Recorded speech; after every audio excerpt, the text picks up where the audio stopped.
성경 말씀 마태복음 2장 7절 말씀부터 11절 말씀까지 같이 봉독하도록 하십시다. 이에 헤롯이 가만히 박사들을 불러 별이 나타난 때를 자세히 묻고 베들레헴으로 보내며 이르되 가서 아기에 대하여 자세히 알아보고 찾거든 내게 고하여 나도 가서 그에게 경배하게 하라. 박사들이 왕의 말을 듣고 갈새 동방에서 보던 그 별이 문득 앞서 인도하여 가다가 아기 있는 곳 위에 머물러 섰는지라. 저희가 별을 보고 가장 크게 기뻐하더라. 집에 들어가 아기와 그 모친 마리아와 함께 있는 것을 보고 엎드려 아기께 경배하고 보배합을 열어 황금과 유향과 몰약을 예물로 드리니라. 아멘. 우리 지난 주일날 예수님께서 동방의 박사들을 통해서 예수님 탄생을 예루살렘에 알리신 내용을 상고를 했습니다. 오늘은 동방 박사들을 통해서 예수님 탄생의 소식을 들었던 예루살렘에 있던 사람들, 또 이스라엘에 있던 사람들의 그 반응, 그들의 모습이 어떻게 반응을 했는가 하는 부분, 우리 말씀을 상고하면서 하나님이 원하시는 모습이 어떤 것인가 하는 것 우리 잠시 상고를 하도록 하십시다. 여기 오늘 제일 먼저 우리가 기억할 것은 지난주에 말씀 상고했지만 동방박사들은 이방인입니다. 그죠? 이방인임에도 불구하고 하나님께서 그들에게 예수님 탄생을 계시해 주셨고 또 하나님께서 그들로 믿게 하셨죠. 하나님께서 믿음을 주신 겁니다. 그래서 믿음으로 별을 따라 하나님 인도하심을 따라 예수님 탄생한 곳까지 가서 11절에 있는 말씀을 보면 엎드려 경배하고 황금과 유향과 몰약을 예물로 드리는 그런 열매를 맺었습니다. 그래서 믿음으로 우리가 구원받는다 하는 것 우리에게 보여주셨고, 두 번째로 우리가 상고할 사람이 누구냐 하면 헤롯 임금입니다. 헤롯 임금 왕이죠. 그 당시에 이스라엘 나라를 다스리는 이스라엘 나라에서는 최고의 권세를 가진 사람입니다. 이 동방 박사들을 통해서 메시아의 소식을 들었고 또 대제사장 서기관들을 통해서 예수님이 어디에 태어나신다는 것까지 확인을 했습니다. 근데 이 헤롯은 반응이 어땠습니까? 결론부터 먼저 말씀을 드리면 죽이려고 했죠. 예수님을 죽이려고 했습니다. 그래서 동방 박사들이 이제 어디에 예수님 계신다는 소식을 듣고 나가는데 8절에 보면 베들레헴으로 보내며 이르되 가서 아기에 대하여 자세히 알아보고 찾거든 내게 고하여 나도 가서 그에게 경배하게 하라. 부탁을 합니다. 박사들에게. 당신들 가서 이렇게 보고 예수님 어디 있는지 만나면 그 있던 곳을 나한테 알려달라는 겁니다. 그 알려달라는 목적이 뭡니까? 본인이 밝히기는 나도 가서 그에게 경배하겠다는 겁니다. 그 솔직한 마음입니까? 아니면 거짓말입니까? 이미 우리가 다 아는 이야기죠. 거짓말입니다. 그죠? 거짓말입니다. 목적이 뭡니까? 예수님을 죽이겠다는 겁니다. 왜 죽입니까? 예수님이 분명히 유대인의 왕으로 태어나셨다 그랬으니까 유대인이 왕이 자라서 왕이 되면 자기는 쫓겨나야 되고 자기는 오히려 굉장히 위험한 그런 처지에 이르게 되죠. 그래서 아예 위험한 싹을 잘라야 되겠다. 죽이려고 하죠. 그래서 마태복음 2장 12절에 보면 꿈에 헤롯에게로 돌아가지 말라 지시하심을 받아 다른 길로 고국에 돌아가니라. 하나님께서는 그 내용을 아시니까 동방박사들에게 너 헤롯에게 돌아가지 말고 다른 길로 가라라고 지시를 하시고 동방박사들이 헤롯에게 가지 않고 갔죠. 돌아갔습니다. 헤롯이 기다려도 올 때가 됐는데 안 나타난다는 거죠. 그게 보니까 이거 속았구나. 이제 그렇게 깨닫게 되고 마태복음 2장 16절에 보면 이 헤롯이 박사들에게 속은 줄을 알고 심히 노하여 사람을 보내어 베들레헴과 그 모든 지경 안에 있는 사내 아이를 박사들에게 자세히 알아본 그때를 표준하여 2살부터 그 아래로 다 죽이라고 명령을 합니다. 지금 예수님 탄생했다고 찾아왔으니까 뭐 지금 1년도 안 되는 그런 상황, 뭐 한 달도 채 안 되는 그런 상황인데 2살까지, 2살 이하로 아이를 다 죽여라. 얼마나 철저하게 그 왕되는 예수님을 제거하려고 하는가 하는 것을 우리가 볼 수가 있습니다. 왜 그랬겠습니까? 뭐 당연하죠. 왕을 제거를 해야 자기의 지위가 안전하다는 겁니다. 결국은 자기의 안전을 위해서 하나님이 보내신 그 하나님의 구주 되신 예수 그리스도를 죽이려고 하는 이제 그런 노력을 하게 되죠. 실제로 실천을 했습니다. 여기 헤롯은 육신의 생각은 하나님과 원수가 되나니 이는 하나님의 법에 굴복치 아니할 뿐 아니라 할 수도 없다라고 분명히 말씀을 하셔서 헤롯의 생각은 한 가지밖에 없죠. 자신의 안위와 자신의 지위를 지키는 것, 그 육신의 생각이죠. 결국은 예수님을 죽이기 위해서 아주 무서운 그런 참혹한 일을 저지르게 되었던 모습을 볼 수가 있습니다. 하나님의 역사에 대적하는 아주 잔악한 사탄의 그 역사를 우리가 볼 수 있죠. 두 번째, 이제 그 다음에 생각할 수 있는 사람은 누굽니까? 대제사장, 서기관, 그때 당시에 종교적인 지도자들입니다. 헤롯이 대제사장들과 서기관들을 모아서 그리스도가 어디서 나겠느냐? 그리스도라고 분명히 밝혔습니다. 하나님께서 보내신 메시아임을 그들이 알았다는 거죠. 그리스도가 어디에서 나겠느냐? 물었을 때 그들의 대답이 유대 베들레헴이오니 이는 선지자로 이렇게 기록된 바 또 유대 땅 베들레헴아 너는 유대 고을 중에 가장 작지 아니하도다. 내게서 한 다스리는 자가 나와서 내 백성 이스라엘의 목자가 되리라 하였음이니이다. 어디서 태어나는지를 명확하게 밝혔습니다. 베들레헴이라는 겁니다. 그러면서 베들레헴이라고 아는 이유가 선지자를 통해서 하나님께서 미리 예언을 해주셨고 알려주셨다는 거죠. 그런 관점에서 보면 여기 대제사장, 서기관들, 바리새인들, 종교적인 지도자들은 하나님의 말씀을 알았습니까? 몰랐습니까?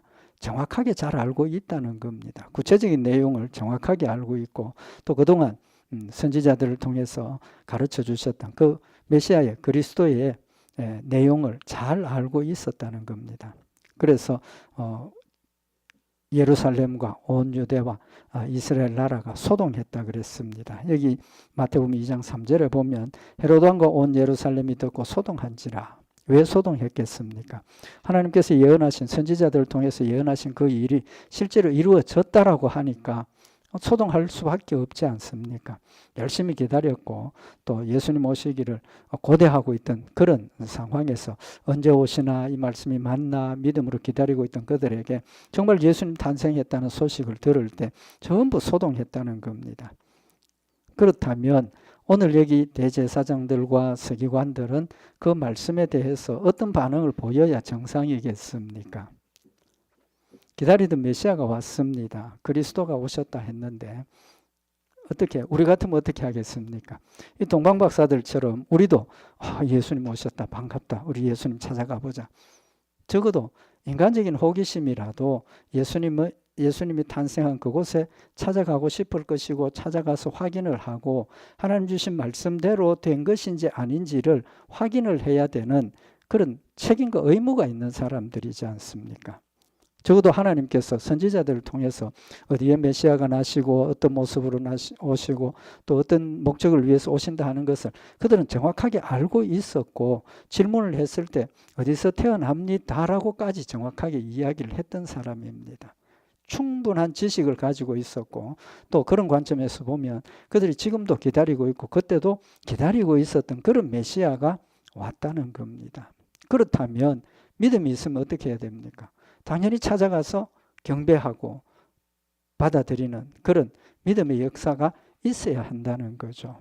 그럼 오늘 이 말씀을 통해서 우리는 뭘 알 수가 있습니까? 믿음은 지식만 가지고 되는 것이 아니라는 거죠. 아무리 지식이 있어도 그 말씀을 믿음으로 받아들이지 않으면, 내게 되지 않으면 아무 소용이 없다는 겁니다. 오히려 아는 것이 넘어지는 그런 실족하는 원인도 될 수 있다라는 사실을 지금 우리에게 교훈을 하고 있는 겁니다. 예수님에 대한 내용을 너무 잘 알고 있었고 또 기억하고 있었고 기다리고 있었던 그들이지만 예수님 오셨다는 소식에 믿음으로 받아들였다면 전혀 다른 행동이 보여야 된다는 거죠. 그런 관점에서 보면 그들은 굉장히 훌륭한 지식 가지고 있었고 하나님의 말씀에 대한 지식이 풍부했지만 그것을 믿음으로 받아들인 것이 아니었다라고 결론을 내릴 수밖에 없다는 거죠. 하나님이 원하시는 믿음은 뭡니까? 믿음대로 말씀을 받아서 순종하는 겁니다. 그죠? 디모데전서 4장 3절에 보면 혼인을 금하고 식물을 폐하라 할 터이나 식물은 하나님이 지으신 바니 믿는 자들과 진리를 아는 자들이, 여기 믿는 자들과 진리를 아는 자라 그랬습니다. 감사함으로 받을 것이니라. 하나님 주신 것을 말씀을 통해서 우리가 확실한 지식을 가지게 되면 그 지식을 가지고 받아야 된다는 거죠. 그럼 받는다는 뜻이 뭡니까? 믿고 순종한다는 거죠. 믿고 순종한다는 겁니다. 그래서 예를 들면 식물에 대한 것 지금 이야기를 하고 있는데 하나님께서 정한 것, 부정한 것, 먹을 수 있는 음식, 못 먹을 음식 구약시대는 구별하셨지만 이제 예수님 오시고 하나님의 은혜로 우리가 믿음으로 되어지는 그 모든 일들이 이루어진 그 이후에는 정하고 부정한 음식 없다라고 분명히 하나님께서 말씀을 하신 겁니다. 그렇다면 지금도 율법을 통해서 정하고 부정한 음식을 구별하고 우리가 못 먹고 할 필요가 없다는 거죠. 하나님께서 모든 걸 정하게 하셨다는 것을 믿음으로 받아들이니까 지금 돼지고기 열심히 맛있게 잘 먹고 있습니다. 결론은 우리가 믿음이라는 것은 하나님의 말씀을 받아들이고 그 말씀대로 순종하는 것이라는 거죠. 그래서 히브리서 4장 2절에 보면 저희와 같이 우리도 복음 전함을 받은 자이나 그러나 그 들은 바 말씀이 저희에게 유익되지 못한 것은 듣는 자가 믿음을 화합지 아니함이라. 믿음으로, 듣는 자가 믿음으로 화합한다는 것은 뭘 화합한다는 겁니까? 들은 말씀을 믿음으로 하나가 되어서 내 것으로 만들어서 그 말씀대로 순종하고 섬겨야 한다는 사실을 지금 말씀을 하고 있는 겁니다. 우리 많이 아는 것이 중요한 게 아니고 하나를 알더라도 믿음으로 받아들여서 그 한 가지 말씀대로 순종하고 따라가는 것이 더 중요하다는 겁니다. 어떤 면에서 보면 우리가 아는 지식 때문에 하나님을 믿지 못하고 하나님 말씀대로 순종하지 못하는 경우들도 많이 있다는 겁니다. 하나님의 말씀의 지식을 우리가 믿음으로 받아들일 때 모든 것을 뛰어넘고 하나님 말씀대로 순종할 수 있다는 사실을 우리에게 교훈을 하시는 겁니다. 어떤 사람이 하나님이 원하시는 성숙한 사람입니까? 그리스도의 모습을 닮은 성숙한 사람입니까? 에베소서 4장 13절에 보면 우리가 다 하나님의 아들을 믿는 것과 아는 일에 하나가 되어 온전한 사람을 이루어 그리스도의 장성한 분량이 충만한 데까지 이르리니 그랬습니다. 온전한 사람은 누구라는 겁니까? 믿는 것과 아는 것이 하나가 일치가 된다는 겁니다. 믿는 건 큰데 아는 게 적어가지고 믿은 만큼 행동하지 못하고 순종하지 못한다면 그것도 부족한 거라는 거죠. 근데 아는 것은 많은데 순종하는 것, 그 아는 것만큼 순종하지 못하면 그건 역시도 불완전한 사람이라는 겁니다. 나이가 어릴 때는 우리가 이것저것 잘 알지 못하고 그 능력 안에서 우리가 행해가지만 살아가면서 경험도 하고 또 지식도 늘고 이러면 우리의 삶의 모습이 더 성숙하고 온전한 모습으로 자란다는 거죠. 그래서 하나님이 우리에게 원하시는 것은 믿는 것과 아는 일에 하나가 되어야 된다는 거죠. 그런 관점에서 보면 여기 대제사장들과 서기관들 아는 것은 많은데 믿는 것을 못 따라갔다는 그런 결론을 내릴 수가 있습니다. 그런 관점에서 보면 지식도 중요하다는 겁니다. 또 한 가지 지식이 중요한 이유가 뭐냐 하면 하나님의 말씀을 정확하고 바르게 알아야 된다는 겁니다. 바르게 알아야 된다는 것. 그래서 우리가 알고 있는 것처럼 이스라엘 백성들이 오시는 메시아 예수 그리스도가 이 땅의 이스라엘 나라를 회복해 하시는 메시아다라는 관점에서 접근을 하게 되면 우리의 영혼을 구원하고 천국의 소망을 주시는 그 메시아의 의미는 사라져버리고 인간적인 그런 모습을 가지게 될 수밖에 없다는 거죠. 그렇게 되니까 헤롯도 헤롯도 영적인 하나님, 영적인 예수 그리스도가 우리를 구원하시는 나라, 영적인 나라를 의미하지만 헤롯은 그걸 이해를 못하니까 이 땅에서 지금 내 지위가 빼앗겨버리고 내 어떤 신분의 변화가 오고 손해를 볼 것이다라는 관점 때문에 육신의 욕심 때문에 예수님을 멀리하게 되고 십자가에 못 박아 죽이는 그런 결과를 가져오게 된다라는 사실도 아울러서 이야기를 하고 있는 겁니다. 뿐만 아니라 이 대제사장들, 서기관들, 바리새인들도 예수님에 대해서 너무 정확하게 잘 알고 있었다는 겁니다. 그럼에도 불구하고 그들이 알고 있는 그 지식이 자신 하나님께서 보내신 이 일을 일치가 되는지 아닌지를 뭐 해야 됩니까? 확인이라도 해봐야 된다는 거죠. 확인이라도 해보고 정말 메시아이면 예수님 진정으로 오셨다. 온 이스라엘 나라에 선포를 하고 믿음으로 예수 그리스도를 받아들여서 하나님을 영화롭게 하고 하나님 주신 복음의 전도의 사역을 온전하게 감당할 수 있었어야 한다는 겁니다. 이런 관점은 좀 다른 이야기지만 이단들이 우리 성도들을 넘어뜨리려고 할 때 핵심적으로 사용하는 게 뭡니까? 하나님의 말씀을 가지고 우리를 넘어뜨리려고 하는 겁니다. 하나님의 말씀의 해석을 이상하게 하고 또 다르게 하고 자신들의 목적에 맞게 하나님의 뜻을 변질시켜서 자꾸 공격을 하는 거죠. 그런 관점에서 보면 그들이 어떤 면에서 보면 우리보다 더 열심히 성경을 연구를 합니다. 전체를 연구를 하는 게 아니죠. 자기 필요한 것 부분만 떼어서 다르게 해석을 하고 강조를 하고 성도들을 넘어뜨리려고 공격하는 그런 모습들을 볼 수가 있다는 겁니다. 그래서 서기관들, 바리새인들, 대제사장들 하나님의 말씀에 대한 지식이 풍부했고 또 많은 내용들을 알고 있었지만 하나님 주신 그 말씀을 믿음으로 받아들이지 못했기 때문에 온 현상을 확인하고 그것을 맞나 안 맞나 또 맞으면 믿음으로 받아들이고 이렇게 해야 되는데 현실을 부정하게 되는 이제 그런 결과로 열매를 맺었다는 겁니다. 그것이 얼마나 무서운 결과를 가져왔느냐 하면 예수님을 십자가에 못 박아 죽이려고 재판할 때 빌라도가 예수님이 이스라엘 사람들이 대제사장, 서기관, 종교적인 지도자들이 고소하는 그런 죄인이 아니라는 걸 알았다는 겁니다. 알아서 예수님을 놓아주려고 노력을 했다는 거죠. 그래서 우리가 잘 아는 이야기지만 빌라도가 예수님을 놓고 누구를 놓아주기를 원하느냐 그렇게 물어보죠. 마가복음 15장 9절에 보면 빌라도가 대답하여 가로되 너희는 내가 유대인의 왕을 너희에게 놓아주기를 원하느냐 하니 이는 저가 대제사장들이 시기로 예수를 넘겨준 줄 알미르라. 예수님의 말씀 지식에 충만했던 그들이었지만 결국은 예수님을 시기하게 되고 예수님과 경쟁 상대가 되니까 하나님께 돌아가야 할 영광을 자기들이 차지하려고 하니까 결국은 예수님을 십자가에 넘겨주는 그런 헤롯과 같은 그런 열매를 맺게 되었다는 겁니다.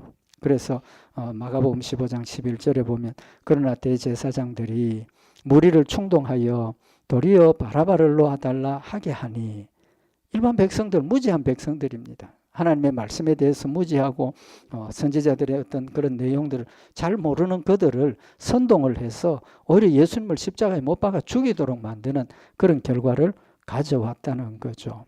결론은 그들이 하나님의 말씀에 대한 풍부한 지식이 있었고 또 그런 내용들을 마음에 새기고 있었지만 믿음으로 받아들이지 못하고 시기라는 게 뭡니까? 자신이 받아야 할 영광을 예수님이 있도록 가로채가고 사람들이 자신들에게 초점을 맞춰야 하는데 예수님께 초점을 맞추니까 그것 때문에 결국은 하나님의 말씀에 대한 것들은 버려버리고 헤롯과 똑같이 예수님을 십자가에 못 박아버리는 그런 결과를 가져왔다는 겁니다. 또 한 사람들이 있죠. 목자들입니다. 들에서 양을 치던 목자들. 밤중에 그들이 밖에서 양떼를 지키고 있었는데 천사가 나타나죠. 누가복음 2장 9절에 보면 주의 사자가 곁에 서고 주의 영광이 저희를 두루 비치며 크게 무서워하는지라 천사가 이르되 무서워 말라 보라 내가 온 백성에게 미칠 큰 기쁨의 좋은 소식을 너희에게 전하노라. 예수님의 구주의 탄생에 대한 큰 기쁨의 좋은 소식을 전한다라고 하면서 오늘날 다윗의 동네에 너희를 위하여 구주가 나셨으니 곧 그리스도 주시니라. 천사가 들에서 양을 치고 있는 목자들에게 예수 그리스도가 태어났다는 소식을 알려줍니다. 그러면서 너희가 가서 강보에 쌓여 구유에 누인 아기를 보리니 이것이 너희에게 표적이니라 하더니 예수님 나셨다는 소식을 전해주고 그 예수님이 어디에 있다는 걸 가르쳐 줬습니다. 근데 그 가르쳐 주신 내용을 보면 너희가 가서 강보에 쌓여 구유에 누인 아기를 보리니 이것이 너희에게 표적이다. 지금 동방박사들은 별이 인도하는 대로 따라갔기 때문에 아주 정확하게 그 지역을 인도함을 받았습니다. 그런데 오늘 여기 천사들이 목자들에게 알려주는 소식은 주소 정확하게 가르쳐 줬습니까? 아니죠. 주소 정확하게 가르쳐 준 거 아닙니다. 너희가 다윗의 동네에 구주가 났다. 그 동네가 얼마나 큰지 우리가 짐작은 할 수 없지만 그 큰 동네에 어느 집에서 태어난 게 아니고 어디에 구유, 말 구유에 누인 아기를 볼 텐데 그것이 예수 그리스도고 그것이 예수님인 것을 증명하는 표적이다라고 알려준 겁니다. 그래서 그들은 그 소식을 듣고 어떻게 했습니까? 즉시로 떠나게 됩니다. 누가복음 2장 15절에 보면 천사들이 떠나 하늘로 올라가니 목자가 서로 말하되 이제 베들레헴까지 가서 주께서 우리에게 알리신 바 이 이루어진 일을 보자라고 고백을 하고 있습니다. 천사가 와서 전하는 그 일을 하나님이 가르쳐 주시는 하나님의 계시임을 믿음으로 받아들였다는 거죠. 받아들이지 않을 수도 있습니다. 이게 무슨 일인가? 이게 무슨 일인가? 그런 생각을 할 수도 있고 그냥 무시해버릴 수도 있는 일이지만 천사가 그들을 찾아와서 구유에 누이신 강보에 쌓여있는 어린 아기를 볼 텐데 그가 바로 그리스도라는 소식을 가르쳐 줬을 때 이들의 반응이 이제 베들레헴까지 가서 주께서 우리에게 알리신 바 하나님께서 계시해 주신 것을 믿었다는 겁니다. 하나님 주신 지식을 가졌다는 거죠. 그 지식을 믿음으로 받아들이게 되니까 에이 이거 뭐 이런 일이 있을 수 있느냐고 또 그 넓은 마을에서 말구유에 태어난 한 사람 찾기가 쉬운 일이 아니지 않습니까? 집집마다 두드리고 가서 확인해야 될 그런 상황입니다. 귀찮아서도 안 갈 수 있는 그런 상황이지만 하나님께서 그들에게 예수 그리스도가 이 땅에 태어나셨다는 소식을 계시해 주심을 믿음으로 받아들이니까 어떤 반응입니까? 이 이루어진 일을 보자. 이 이루어진 일을 보자입니까? 정말 이런 일이 있는지 없는지 보러 가는 게 아닙니다. 이 표현이 정확하게 우리가 이해를 해야 되는데 정말 이런 일이 있는지 없는지 보자가 아니고 알리신 바 이 이루어진 일을 보자는 겁니다. 그러니까 예수 그리스도가 말구유에 탄생하셨다는 그 소식을 믿음으로 받아들였다는 겁니다. 믿음으로 받아들인 그 일을 우리가 보자라고 이야기를 하는 거죠. 그 목적이 뭡니까? 경배하러 가자는 거죠. 경배하러 가자는 겁니다. 똑같은 지금 대제사장들은 오랜 세월 동안 율법을 연구하고 하나님의 말씀을 공부하고 가르치고 그랬기 때문에 그들의 머릿속에는 하나님에 대한 지식이 풍부했습니다. 그런 자들에게 하나님께서 보내주신 그 동방박사들에 통해서 계시해 주신 그 일을 그 지식을 가지고 이들도 동방박사들과 같은 이 목자들과 같은 믿음의 자세를 가졌다면 이들도 야 우리가 가보자. 정말 우리 하나님께서 우리에게 계시해 주신 이 일이 이루어진 일을 보자라고 갔어야 되지 않습니까? 그러나 하나님의 말씀에 대한 지식이 충만하고 또 열심히 가르친다고 했던 그런 대제사장들이 전혀 거기에 무관심하고 확인하려고 노력하지도 않고 경배하려고 하는 더구나 믿음으로 받아들이고 경배하려고 하는 믿음의 자세가 전혀 없었지만 오늘 여기 목자들 들에서 양을 치던 그 목자들은 천사들을 통해서 하나님 주신 계시해 주신 그 말씀을 믿음으로 받아들였다는 거죠.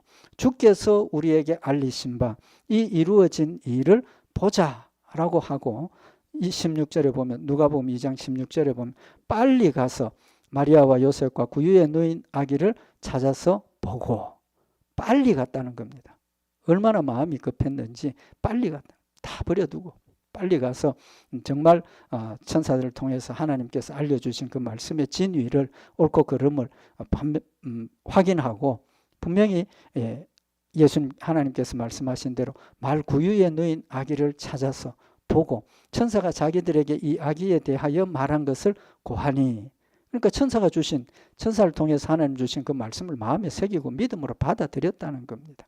그리고 가서 요셉과 구유에 누인 마리아 만나서 우리 이런 천사가 우리에게 이런 이야기를 했고 알려주셨다. 그러니까 이 아기가 누구라는 겁니까? 그리스도라는 것을 증명하는 증인이 되었다는 사실을 지금 우리에게 보여주고 있는 겁니다.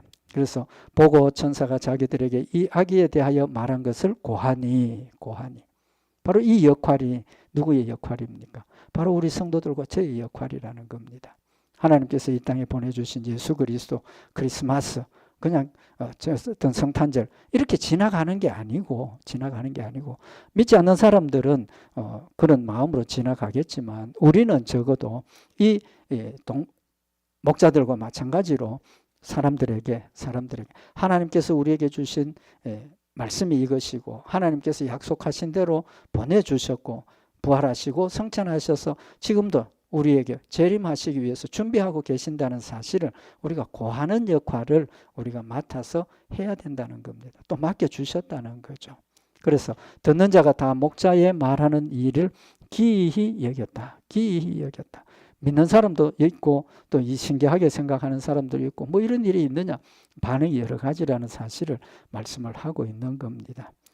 천사들이 알려준 조건은 특별한 조건입니다. 좀 전에도 말씀드린 것처럼 귀찮은 일이죠. 사실은 어떻게 보면 귀찮은 일입니다. 그 많은 집들을 돌아다니면서 마구간에 있는 집을, 말 키우는 집을, 그 노새 키우는 집을 찾아가서 이 집에 마구간에 누가 태어난 사람이 있느냐 일일이 확인을 하고 만나서 천사가 우리에게 이런 이야기를 했다. 마리아와 요셉에게 그 일을 전하고 주변에 있는 사람들에게도 증명하는 증거가 되었다는, 증인이 되었다는 사실을 말씀을 하고 있는 겁니다. 목자들이 베들레헴에 온 것은 좀 전에 말씀드린 것처럼 천사가 알려준 말이 맞는지 아닌지 그걸 확인하러 간 게 아니라는 겁니다. 이루어진 일을 보자입니다. 믿음으로 받아들였다는 겁니다. 그런 관점에서 보면 우리가 가지는 믿음은 논리적이고 여러 가지 세상의 경험 법칙 이런 것들을 통해서 우리가 인정하는 그런 차원이 아니고 하나님께서 주신 말씀이 우리의 경험이나 세상의 지식이나 세상의 과학이나 이런 것하고 전혀 증명이 안 되고 다른 말씀이라 할지라도 하나님의 말씀이기 때문에 우리는 믿음으로 받아들이니까 그것이 진실이 되고 그것이 진리가 되고 그것이 우리의 삶을 이끌어가는 인도자가 된다라는 사실을 말씀을 하고 있는 겁니다. 결론은 믿음은 뭡니까?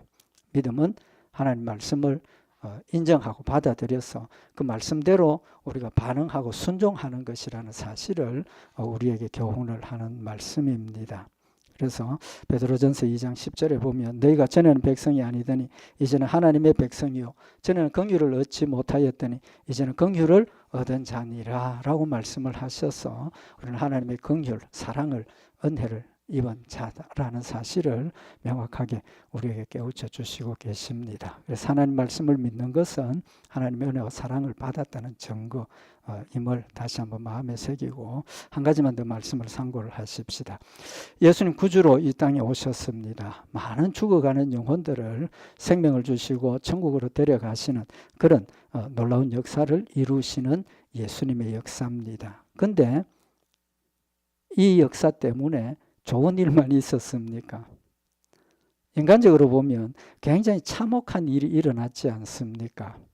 굉장히 참혹한 일이 일어났습니다. 누구 때문에? 예수님 때문에. 그래서 마태복음 2장 16절에 보면 이에 헤롯이 박사들에게 속은 줄을 알고 심히 노하여 사람을 보내어 베들레헴과 그 모든 지경 안에 있는 사내 아이를 박사들에게 자세히 알아본 그때를 표전하여 2살부터 그 아래로 다 죽이라고 엄청난 학살이 일어난 겁니다. 그것도 갓 태어난 2살 이하의 그런 착한 아이들을 다 죽이는 그런 무서운 잔혹한 일이 벌어진 겁니다. 그래서 마태복음 2장 17절에 보면 이에 선지자 예레미야로 말씀하신 바 라마에서 슬퍼하며 크게 통곡하는 소리가 들리니 라헬이 그 자식을 위하여 애곡하는 것이라. 그가 자식이 없으므로 위로받기를 거절하였다 함이 이루어졌느니라. 그 아이들 귀한 생명을 빼앗기고 죽인 그 부모의 마음이 어떻게 했느냐는 겁니다. 예수님이 이 땅에 우리에게 생명을 주시기 위해서 오셨는데 이런 무서운 잔혹한 학살이 이루어졌다는 것 어떻게 이해를 해야 되겠습니까?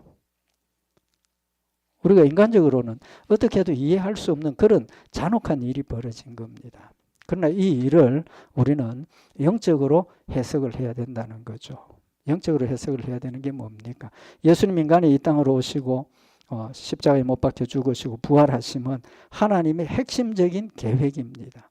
가장 중요한 핵심적인 계획입니다. 예수 그리스도가 죽으시고 부활하셔야 믿음으로 우리가 구원받는 그런 역사가 완성이 되는 그런 중요한 일인 겁니다. 그런데 사탄은 어떤 역할을 합니까? 오늘 헤롯도 사탄의 도구가 쓰여졌고 대제사장들이나 서기관들, 바리새인들 역시도 사탄의 도구로 쓰여진 겁니다. 그런 관점에서 보면 이 헤롯도 사탄의 도구로 쓰여진 겁니다. 사탄의 목적이 뭡니까? 하나님의 일을 방해하는 것이고 하나님의 일을 막아버리고 이루지 못하는 것이 사탄의 역사라는 겁니다. 그런 관점에서 보면 사탄이 하는 일들은 이렇게 잔악한 일도 하나님의 일을 방해하기 위해서는 얼마든지 하는 존재라는 사실을 우리에게 보여주시고 영적으로 우리는 지금 누구와의 싸움입니까? 사탄과의 싸움이라는 겁니다. 사탄이 지금도 우리 성도들을 넘어뜨리기 위해서 아주 잔악하고 잔인하고 또 교묘한 그런 일들을 통해서 하나님의 일을 방해하고 반대하는 역사를 이루고 있다는 겁니다. 그래서 요한복음 1장 9절에 보면 참빛 곧 세상에 와서 각 사람에게 비추는 빛이 있었나니 그가 세상에 계셨으며 세상은 그로 말미암아 지은 바 되었으되 세상이 그를 알지 못하였고 자기 땅에 오매 자기 백성이 영접지 아니하였으나 영접하는 자 곧 그 이름을 믿는 자들에게는 하나님의 자녀가 되는 권세를 주셨다 그랬습니다. 하나님 아브라함의 혈통적인 후손들 그 나라에 자기 나라에 왔지만 그 자기 땅 백성들이 예수님 받아들이지 않았다는 겁니다. 오히려 대적하고 무서운 그런 역사를 이루었다는 겁니다. 이유가 뭡니까? 요한복음 3장 19절에 보면 그 정죄는 이것이니 곧 빛이 세상에 왔으되 사람들이 자기 행위가 악함으로 빛보다 어두움을 더 사랑한 것이라. 악을 행하는 자는 빛을 미워하며 빛으로 오지 아니하나니 이는 그 행위가 드러날까 함이다 라고 분명히 말씀을 하셨습니다. 악한 사탄은 우리의 하나님의 백성들을 넘어뜨리고 또 스스로도 자신의 죄악이 드러나고 정죄함 받는 것 싫기 때문에 대적하고 반대한다는 겁니다.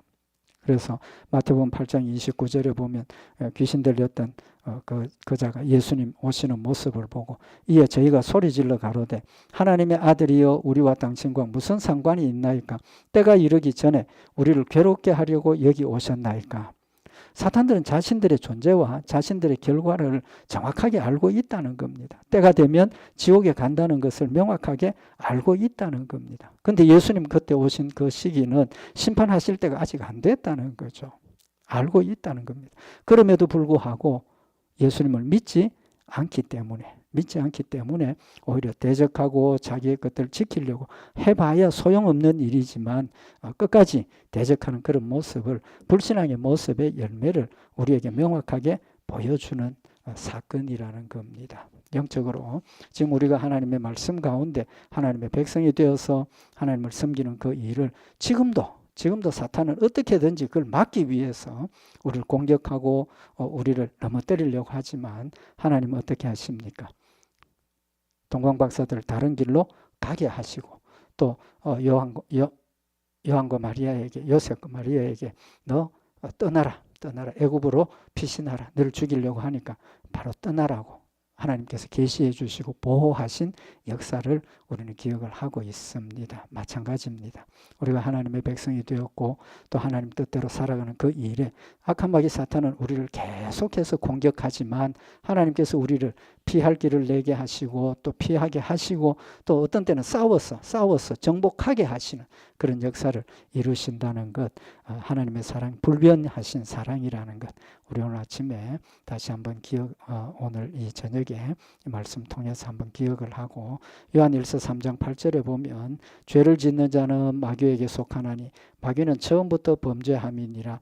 하나님의 아들이 나타나신 것은 마귀의 일을 멸하려 하심이니라.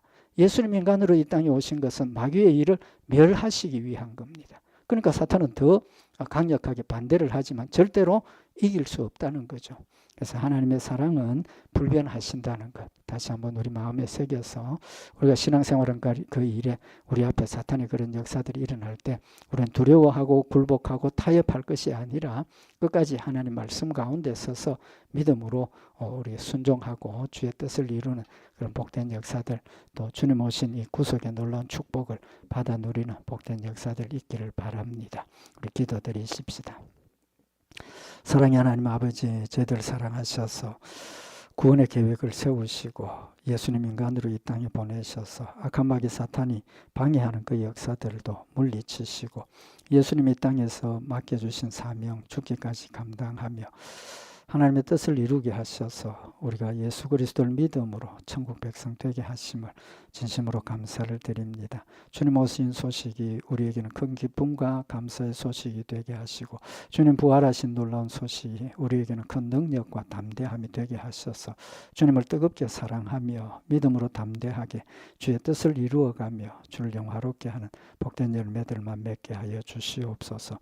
주님 은혜 가운데 지키시고 승리케 하실 줄 믿고 감사드리오며 우리 주 예수 그리스도의 이름으로 기도드리옵나이다.